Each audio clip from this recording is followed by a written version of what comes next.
ನಮಸ್ಕಾರ ಸ್ನೇಹಿತರೆ. ತೇಜಸ್ ಕನ್ನಡ ಕಥೆಗಳು ಯೂಟ್ಯೂಬ್ ವಾಹಿನಿಗೆ ಸ್ವಾಗತ ಸುಸ್ವಾಗತ. ನಾವು ಇವತ್ತು ನೋಡ್ತಾ ಇದ್ದೇವೆ ಎಸ್.ಎಲ್. ಭೈರಪ್ಪನವರ ಗೃಹಭಂಗ ಕಾದಂಬರಿಯ ಅಧ್ಯಾಯ 2ರನ್ನು. ನಾವು ಈಗಾಗಲೇ ನಮ್ಮ ಚಾನೆಲ್ನಲ್ಲಿ ಅಧ್ಯಾಯ 1ಅನ್ನ ಹಾಕಿದ್ದೇವೆ.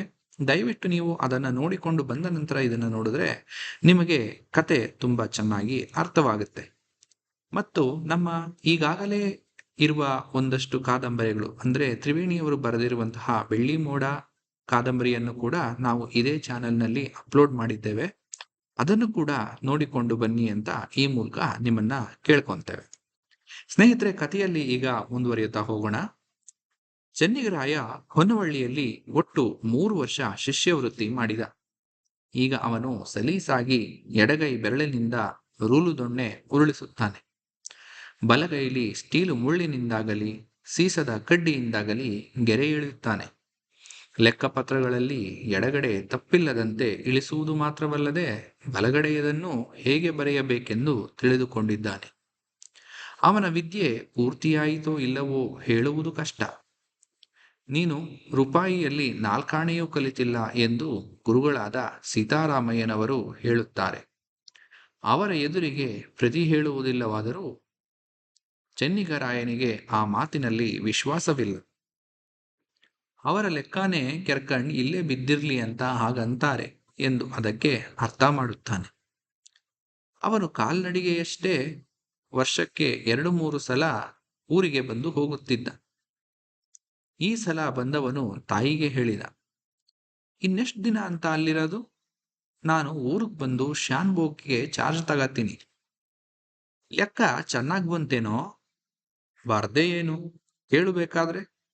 1ನೇ ನಂಬರು ಖಾತೆವಾರ್, 2ನೇ ನಂಬರು ಬಂಜರ್ ತಕ್ತೆ, 3ನೇ ನಂಬರು ಪಹಣಿ, 4 ಖಾತೆ, 5 ರೆಂಟ್ ರೋಲ್, 6 ಕಮ್ಮಿ ಜಾಸ್ತಿ, 7 ತಕರಾರ್ ತಕ್ತೆ, 8 ಇನಾಮ್ ರಿಜಿಸ್ಟ್ರು, 9 ಜಮಾಬಂದಿ ಗೋಶ್ವಾರೆ, 10 ರೋಸ್ ಕಿರ್ದಿ, 11 ರಶೀತಿ ಪಟ್ಟಿ, 12ನೇ ನಂಬರು ಹಾನಿಶುಮಾರಿ. ಇವು 12 ಶಾನುಭೋಗಿಕೆ ಬಾರ ನಮೂನೆ ಲೆಕ್ಕಗಳು ಎಂದು ಪ್ರಭವ ವಿಭವ ಮೊದಲಾಗಿ 60 ಸಂವತ್ಸರಗಳ ಹೆಸರನ್ನು ಗಟ್ಟಿ ಮಾಡಿ ಒಪ್ಪಿಸಿದನವಂತೆ ಹೇಳಿದ. ಸ್ನೇಹಿತರೆ, ಇವೆಲ್ಲನೂ ಕೂಡ ಹಿಂದಿನ ಕಾಲದಲ್ಲಿ ಬಳಸ್ತಿದ್ದಂತಹ ಒಂದಷ್ಟು ನಮೂನೆಗಳು.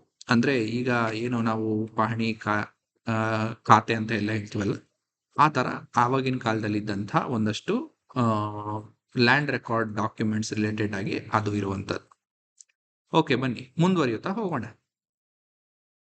ಮಗ ವಿದ್ಯಾಸಂಪನ್ನನಾದನೆಂದು ತಾಯಿಗೆ ನಂಬಿಕೆಯಾಯಿತು. ಅವನು ಹೇಳಿದ, ನೀನೇನು ಸುಮ್ಮನೆ ಕೂರ್ತಿರ್ತೀಯೋ? ನಂಗೆ ಮದುವೆ ಗಿದ್ವೆ ಮಾಡ್ತೀಯೋ? ಮಾಡದೆ ಏನು ತಡೆಯೋ? ಶಾನ್ಭೋಗಕ್ಕೆ ಕೈ ಇತ್ತಗ, ಅದು ಬಂದೇ ಬರುತ್ತೆ. ನಂಗಾಗಲೇ 18 ಆಗಿಲ್ವೇ? ಮೆಜಾರಿಟಿಗೆ ಬಂದಿದ್ದೀನಿ.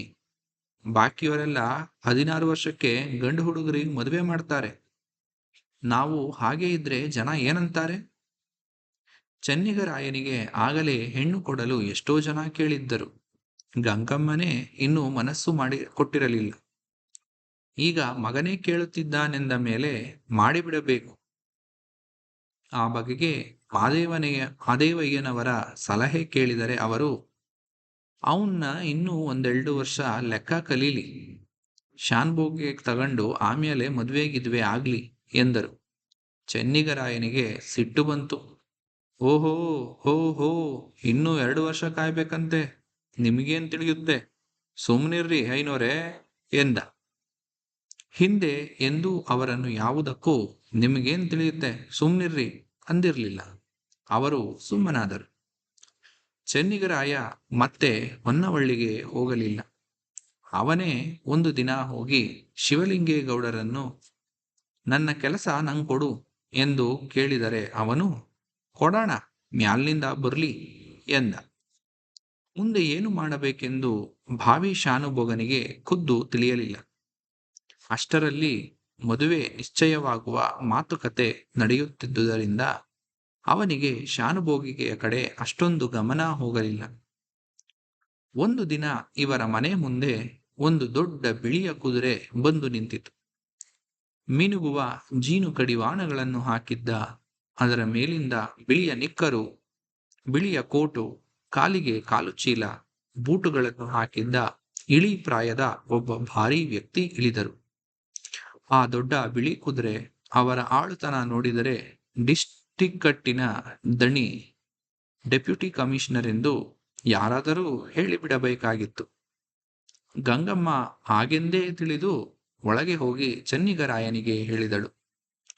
ಅವನು ಹೊರಗೆ ಬಂದು ಭಯ ಭಕ್ತಿಗಳಿಂದ ಬಗ್ಗಿ ಕೈ ಮುಗಿದು ಮಹಾಸ್ವಾಮಿಗಳು ದಯಮಾಡಿಸಬೇಕು ಎಂದು ತಲೆಬಾಗಿ ತೊದಲುತ್ತಾ ಹೇಳಿದ.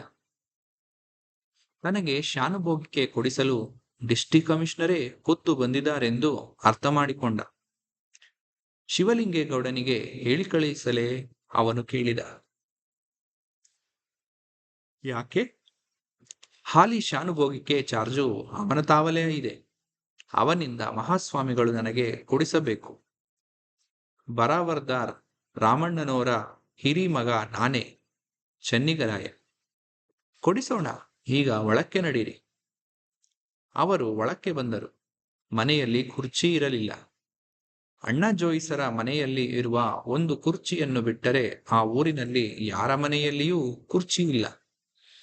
ಬಂದವರು ಮಂದಲಿಗೆಯ ಮೇಲೆಯೇ ಕೂತರು.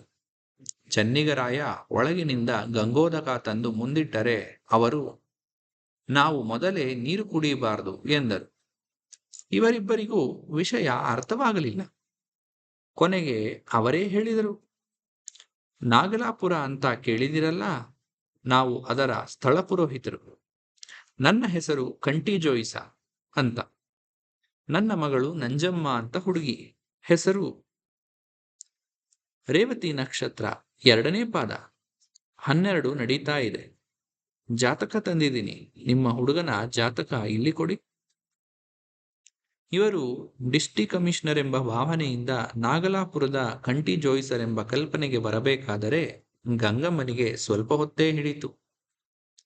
ಇವರು ತನ್ನ ಮಗನಿಗೆ ಹೆಣ್ಣು ಕೊಡಲು ಬಂದಿದ್ದಾರೆಂಬ ಅರಿವು ಅವಳಲ್ಲಿ ಆತ್ಮವಿಶ್ವಾಸವೂ ಮೂಡಿಸಿತು. ಆದರೂ ದೊಡ್ಡ ಕುದುರೆಯ ಮೇಲೆ ಬಂದಿರುವವರು ಡಿಸ್ಟಿಕ್ ಕಮಿಷನರ ಹಾಗೆ ದಿರಿಸು ಮಾಡಿರುವವರು.